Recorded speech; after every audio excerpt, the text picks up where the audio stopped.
ဒီရီမိတ်ဆွေတငယ်ချင်းတွေအားလုံးမင်္ဂလာပါဒီဟာကျွန်တော်9ချိန်မြောက်တဲ့တတိယမြောက်ဖိုင်ပေါ့နော်ဒါလေးကိုတင်ဆက်ပြသပေးမယ်ပေါ့နော်ကျွန်တော်နှစ်ဖိုင်တော့9ချိန်မှာ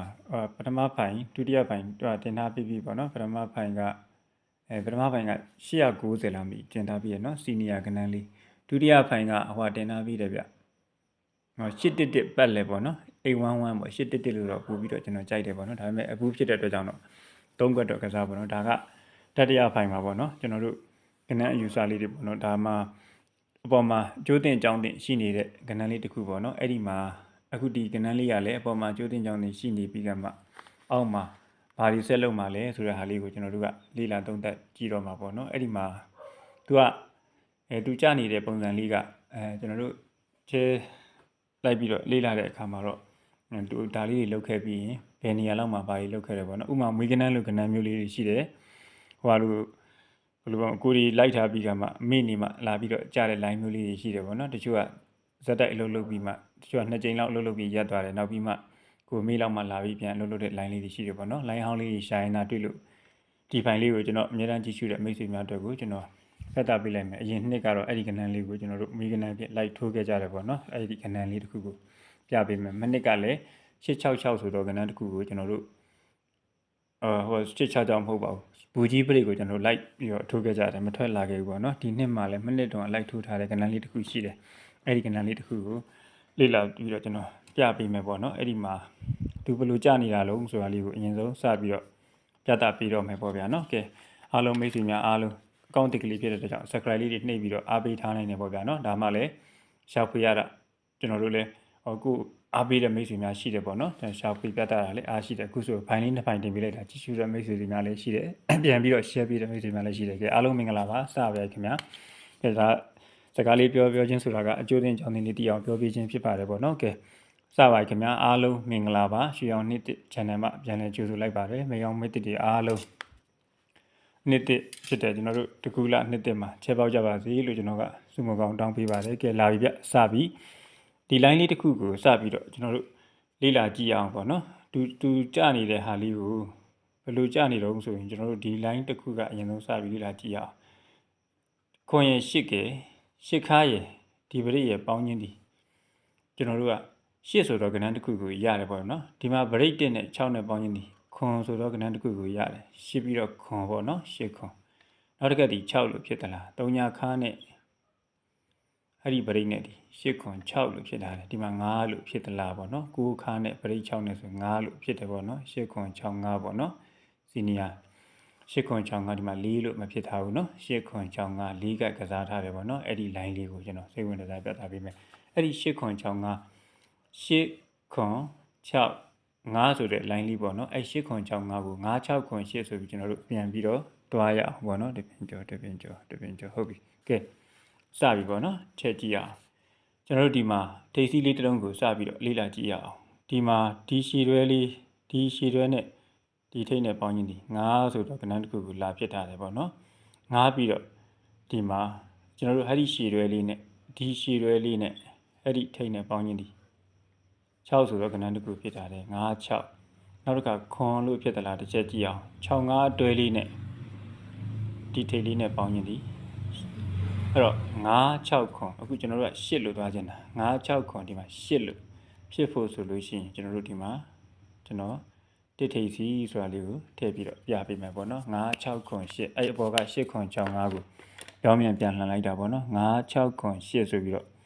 subscribe လေးတွေနှိပ်ပြီးတော့အားပေးထားနိုင်တယ်ပေါ့ဗျာနော်ဒါမှရှာဖွေရတာကိုယ့်ရဲ့မိတ်ဆွေတွေမိဟောင်းမိတ်တွေတချို့ကြလည်းပြန်ပြီးတော့မျှဝေပြလိုက်တော့အခုဆိုတော်တော်လေးတွေ like ကြည့်လာကြပြီပေါ့နော်ကဲဟုတ်ပြီဆိုလိုချင်းတိတ်ပဲကဒီသုံးလုံးပေါင်းချင်း9ဒီလေးလုံးပေါင်းချင်း9 6ခွန်နဲ့8ဆိုတဲ့ကဏ္ဍတွေကိုတွားတာပေါ့နော်9 6ခွန်8ဆိုတဲ့ကဏ္ဍတွေကို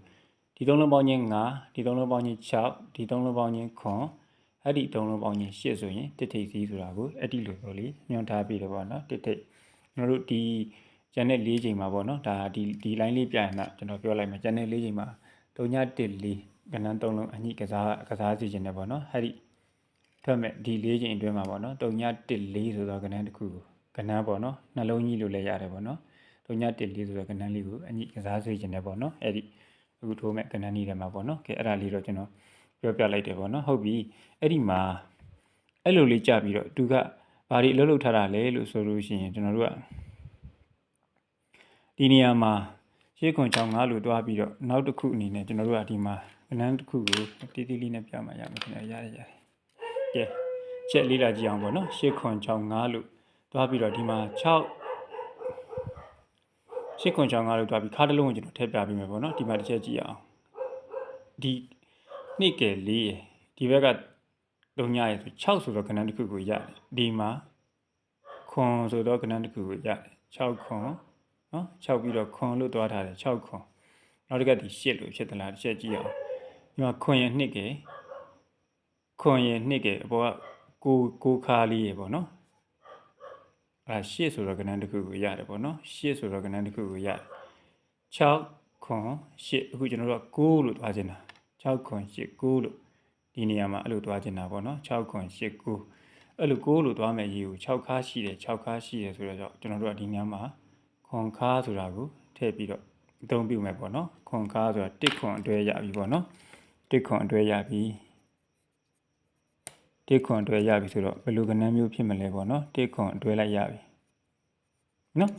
1ခွန်အတွဲလိုက်ရပြီဆိုတော့အဲ့တော့ဒီမှာဒီ3လုံးပေါင်းခြင်းဒီ3လုံးပေါင်းခြင်းဒီ6လို့ရထားတယ်အဲ့ဒီ3လုံးပေါင်းခြင်းဒီခွန်လို့ကစားထားတယ်6ခွန်ဒီ3လုံးပေါင်းခြင်းဒီ8လို့ကစားထားတယ်6ခွန်8ဒီ3လုံးပေါင်းခြင်းဒီ9လို့ကစားခြင်းတာအဲ့တော့6ရဲ့6ရဲ့ရှိတဲ့အတွက်ကြောင့်ခွန်ခါ1ခွန်တွဲရပြီထုံးစံတိုင်း10ခွက်တာကင်ထည့်လိုက်တော့ဗျာနော်1ခွန်တွဲလို့ရတယ်အဲ့တော့ဒီမှာကြာနေတဲ့ကဏ္ဍလေးတွေပေါ့နော်ကျွန်တော်တို့ဒီမှာစုံ3လုံးကြာခဲ့တယ်ပေါ့နော်ဒီမှာစုံနဲ့မနဲ့ရောကြတယ်စုံမရောကြထားတယ်စုံနဲ့တော်တော်များများတော့စုံမတွေရောကြထားတာမြင်ရတယ်ပေါ့ဗျာနော်အဲ့မှာဒီမှာလဲစုံကဏ္ဍလေးအပူကိုစုံနဲ့ကြာထားတယ်ပေါ့နော်ဒီမှာလဲအပူကိုစုံ3လုံးနဲ့ပဲကြာထားတယ်ပေါ့နော်အဲ့တော့ကျွန်တော်တို့ကဒီနေရာမှာစုံလားမလားနော်ဒါလေးတွေကိုကျွန်တော်တို့ကလိလာသုံးသပ်ကြည့်တော့မယ်ပေါ့နော်အဲ့ဒီမှာ1ခွန်ဆိုတော့ဒီ1ခွန်အတွဲလေးရအဲ့ဒီမှာဒါကိုဆိုရင်ဒီလိုသွားလိုက်မယ်ကျွန်တော်တို့ဒီမှာနောက်ပိတ်လေးတစ်လုံးကိုတစ်ချက်ကြည့်အောင်ပေါ့နော်ကျွန်တော်ဟိုပိုင်းလေးမှာတော့နောက်ပိတ်လေးတစ်လုံးတော့ကျွန်တော်ကြိုပြလိုက်တယ်လို့ဖြစ်သွားတယ်နော်အဲ့ဒီမှာ4ရယ်ဒီဘက်က6နောက်ပိတ်ရယ်ပေါင်းရင်းဒီ4ဆိုတော့ကဏ္ဍတစ်ခုကိုရတယ်ပေါ့နော်4ပြီးတော့ဒီမှာ5ဆိုတော့ကဏ္ဍတစ်ခု3ရယ်5ရယ်ဒီဘက်က9နောက်ပိတ်ရယ်ပေါင်းရင်းဒီ4 5ခုဒီမှာ6လို့ဖြစ်သလားတစ်ချက်ကြည့်အောင်ခွန်ရယ်3ရယ်ဒီဘက်က6နောက်ပိတ်ရယ်4 5 6 4 5 6အခုခွန်လို့တွားကျင်တာဗျာနော်ဒီမှာခွန်ရယ်9ရယ်ရှိနေပြီနော်4 5 6ခွန်အဲ့ဒီမှာခွန်ဖြစ်ဖို့ဆိုရင်9နောက်ပိတ်ဆိုတဲ့1ခွန်5ဆိုတော့73ပရိတ်ကိုရတယ်ပေါ့နော်1ခွန်5ဆိုတော့73ပရိတ်ကိုရတယ်ပေါ့နော်1ခွန်5ဒါကတော့မ3လုံးဖြစ်တယ်ပေါ့ဗျာနော်စုံ3လုံးတော့ကြာခဲ့တယ်မ3လုံးကမကြာနိုင်ဘူးလားပေါ့နော်ဒါတော့ဘယ်ကဏ္ဍကြာမယ်ဆိုတာဘယ်သူမှမသိနိုင်ဘူးပေါ့နော်1ခွန်5ဆိုတော့အဲ့ဒီဟာလေးကိုအဲ့ဒီမှာ1ခွန်5လို့ကဏ္ဍဖြစ်ထားတဲ့နေရာမှာပေါ့နော်ဒါ73ပရိတ်နဲ့ကဏ္ဍတစ်ခုဖြစ်ထားတယ်ပေါ့နော်73ပရိတ်နဲ့ကဏ္ဍတစ်ခုဖြစ်ထားတဲ့နေရာမှာကျွန်တော်တို့ဒီမှာ9နောက်ပိတ်ကလည်းအင်ရှင်ထဲမှာရှိတယ်ဆိုတဲ့အကြောင်းလေးကိုကျွန်တော်ပြပေးဦးမယ်ပေါ့နော်8တုံည9ပေါင်းခြင်းဒီခွန်လို့ဖြစ်ထားတယ်ခွန်3ပေါင်းခြင်းကလည်းခွန်လို့ထောက်ထားတယ်9ရဲ့2က6ရဲ့ပေါင်းခြင်းဒီလည်းခွန်လို့ပဲလားဖြစ်ထားတယ်6ရဲ့9နောက်ပိတ်ထဲမှာခွန်လို့ဖြစ်မှာเนาะအဲ့ဒီခွန်တွေကဒီနေရာမှာကစားထားတယ်9 2 6ဒီခွန်လို့ဖြစ်ထားတယ်6 9 2ကလည်းခွန်ပဲကစားထားတယ်5 9 3လည်းခွန်လို့ပဲကစားထားတယ်8 6 3လည်းခွန်လို့ကစားထားတဲ့အတွက်ကြောင့်8ခွန်9ခွန်လို့ဖြစ်နေတယ်ခွန်3ဒီခွန်လို့ကစားထားတယ်9ရဲ့2က6ရဲ့ခွန်လို့လာဖြစ်နေတယ်6ရဲ့6ကရှိတဲ့အတွက်ကြောင့်9နောက်ပိတ်ထင်ရင်ခွန်ဆိုတာရှိတယ်ပေါ့နော်ဒါလေးကိုတွက်ဆက်ပြီးတော့ပြပေးလိုက်ခြင်းဖြစ်တယ်အင်ရှင်ထဲမှာလည်းရှိတယ်ဘက်ပို့နဲ့အင်ရှင်နဲ့လက်ခံတဲ့ကဏ္ဍတွေကပို့ပြီးတော့အားကောင်းနေဆိုတာကိုပြောချင်တာပါနော်ဟုတ်ပြီအဲ့တော့အဲ့ဒါလေးကိုကျွန်တော်ပြပြီးတော့ဒီနေရာမှာသူတို့ဘယ်လိုလှုပ်ထားတာလဲဆိုတာကျွန်တော်ဆက်ပြီးတော့ပြပေးဦးမယ်အယောင်ဆုံးတော့အောင်လှလှပပကျွန်တော်သုံးသပ်ပြီးတော့ပြပေးမယ်ပေါ့နော်ဒီမှာတစ်ချက်ကြည့်အောင်ဗျာနော်ဒီမှာတစ်ချက်ကြည့်အောင်ဆိုတော့ဒီမှာ6ရဲ့2ကအဲ့ဒီမှာ6ရဲ့2ကဒီဘက်က2နောက်ပိတ်ရဲ့2ထိပ်စီးရဲ့ပေါင်းရင်းဒီ30လို့ကစားထားတယ်ဗျဒီမှာ1က4ရဲ့9ရဲ့ပေါင်းရင်းဒီ30လို့ကစားထားတယ်ပေါ့နော်3ရဲ့ခွန်ရဲ့ဒီတုံညရဲ့လေ30လို့ပဲကစားထားတယ်နော်အခုဒီမှာလဲ4ရဲ့1က9ထိပ်က3ညလို့ပဲကစားထားတယ် ဒီမှာ3ညလို့ဆက်မဖြစ်ဘူး4ကက်ကိုအတိအကျကစားတယ်အဲ့ဒီ3ညတွေဘာအလုပ်လုပ်တာလဲဆိုတာကိုကျွန်တော်သုံးသပ်ပြီးတော့ပြပေးမယ်ကဲတစ်ချက်ကြည့်အောင် subscribe လေးတွေတော့နှိပ်ပြီးအားပေးထားပါတော့ရှာဖွေထားရတဲ့အချိန်ကကြာပါတယ်ပြလိုက်တာတော့10မိနစ်15မိနစ်ဒီလောက်ပါပဲပေါ့နော်ကဲတစ်ချက်ကြည့်အောင်ဒီနေရာမှာသူကြတဲ့ပုံစံလေးကိုကျွန်တော်သုံးသပ်ပြပေးမယ်အဲ့ဒီနောက်ထောင်3လုံးပေါင်းခြင်း6လို့ရတယ်ဒီ6နဲ့ဒီ4ဗရိတ်4နဲ့ပေါင်းလိုက်တာ3ညဆိုတော့ကဏ္ဍကိုရတယ်အဲ့ဒီ3လုံးပေါင်းခြင်း3ညဒီ3လုံးပေါင်းခြင်း3ညအဲ့ဒီ3လုံးပေါင်းခြင်းဒီ3ညဒီ3လုံးပေါင်းခြင်း3ညတွေကိုဖြည့်ပြီးတော့3ညမှတ်သက်တွေနဲ့ကစားပြပေးမှာပေါ့နော်မိတ်ဆွေများကိုအဲ့လိုစေတနာထားပြီးတော့တွေ့ရှိတဲ့ဟာလေးကိုကျွန်တော်အဲ့လိုပြသပေးလိုက်တယ်ပေါ့နော်ခွန်8 9ပေါင်းခြင်းဒီ4လို့ရတယ်နော်ဟော sorry လွဲကုန်ပြီ sorry နှစ်3ညခွန်ပေါင်းခြင်းဒီ9လို့ရတယ်ဒီ9နဲ့ဒီဗရိတ်1နဲ့ပေါင်းခြင်းဒီ3ညလို့ရတယ်ပေါ့နော်ဒီမှာ3ခွန်6ပေါင်းခြင်းဒီ4လို့ရတယ်3ခွန်6ပေါင်းခြင်းဒီ6လို့ရတယ်6နဲ့ဒီဗရိတ်4နဲ့ပေါင်းခြင်းဒီ3ညဆိုတော့ခဏတစ်ခုကိုလာပြီးတော့ဖြစ်ထားတယ်ပေါ့နော်ဒီမှာလဲ3ခွန်ပေါင်းခြင်းဒီ3ခွန်ပေါင်းခြင်းဒီခွန်လို့ဖြစ်နေပြီဗရိတ်3နဲ့ပေါင်းမှ3ညဆိုတော့ခဏတစ်ခုကိုရတယ်ပေါ့နော်အဲ့တော့ပြသလိုက်တဲ့ခဏက175တစ်ခွန်5ပေါ့နော်မှ3လုံးခဏတစ်ခုဖြစ်တယ်ပေါ့ဗျာနော်အဲ့လိုပြသပေးလိုက်တယ်ပေါ့နော်မိတ်ဆွေများကိုစေနာထားပြီးတော့ကြည့်ဒီမှာဖုန်းနံပါတ်လေးတော့တစ်စောင်းလေးရေးထားပြီးတယ်နော်ဖုန်းနံပါတ်လေးကိုတစ်စောင်းလေးရေးထားပြီးတယ်ပေါ့နော်ကြိုက်နေတဲ့လို့ကျွန်တော်ရှာဝေးမှုကြိုက်လို့ဝယ်ခြင်းနဲ့ဆိုရင်ဖုန်းနာဆက်လိုက်ပါရင်ချင်း9000ကျပ်နှစ်ကုန်တိအောင်3သိန်းကျပ်ပေါ့နော်ကဲဟုတ်ပြီကဲအဲ့ဒါတော့ရှင်းလောက်ပါတယ်ပေါ့နော်မိတ်ဆွေတွေအားလုံးဒီ3လုံးပေါင်းခြင်း3ညအဲ့ဒီ3လုံးပေါင်းခြင်း3ညဒီရဲ့3လုံးပေါင်းခြင်း3ညဒီရဲ့3လုံးပေါင်းခြင်း3ညကိုနောက်ထောင်3လုံးပေါင်းခြင်း4နဲ့ဗရိတ်နောက်ထောင်3လုံးပေါင်းခြင်း6နဲ့ဗရိတ်4နဲ့ပေါင်းခြင်းဒီ3ညဆိုတော့ကဏ္ဍတစ်ခုကိုလာဖြစ်နေတယ်ပေါ့နော်3ညလို့လာဖြစ်ထားပါတယ်နောက်တစ်ခေါက်နောက်ထောင်ပေါင်းခြင်း9နဲ့ဗရိတ်1နဲ့ပေါင်းခြင်းဒီလေ3ညလို့ပဲလာဖြစ်ထားတယ်ဒါလေးကအယောင်ကျဲလွဲသွားလို့နော်ဒီမှာကျွန်တော်ဖုန်းထဲကကြည့်ပြီးရေးရတာဖြစ်တဲ့အတွက်ကြောင့်နော်အဲ့ဒါလေးတော့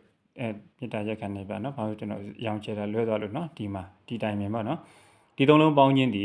6နဲ့ဒီဘက်ဗရိတ်4နဲ့ပေါင်းခြင်းဒီလေ3ညဆိုတော့ကဏ္ဍကိုပဲကစားထားတယ်ပေါ့နော်အခုဒီမှာလဲနောက်ထောင်3လုံးပေါင်းခြင်းခွန်နဲ့ဗရိတ်3နဲ့ပေါင်းမှ3ညလို့ဖြစ်မှာပေါ့နော်အဲဒီမှာ1ခွန်5ဆိုတော့ကဏ္ဍတစ်ခုကိုပြသပေးလိုက်တယ်ပေါ့နော်ကဲရှာဖွေမှုကိုကြိုက်နေတတ်တယ်ဆိုရင်ဒီမှာဖုန်းဆက်လို့ရအောင်ဖုန်းနံပါတ်လေးချက်ပြရေးထားပြီးတယ်ပေါ့နော်ကဲမိတ်ဆွေတွေအားလုံးပြန်ကောင်းကြပါစေလို့ကျွန်တော်ဆုတောင်းပေးပါတယ်ရွှေရောင်နှစ်တစ်တွေပိုင်ဆိုင်နေကြပါပြီတိတ်နဲ့နမိတ်နဲ့ပေါ့ရွှေရောင်နှစ်တစ်ဆိုတာရွှေရောင်လေးတွေ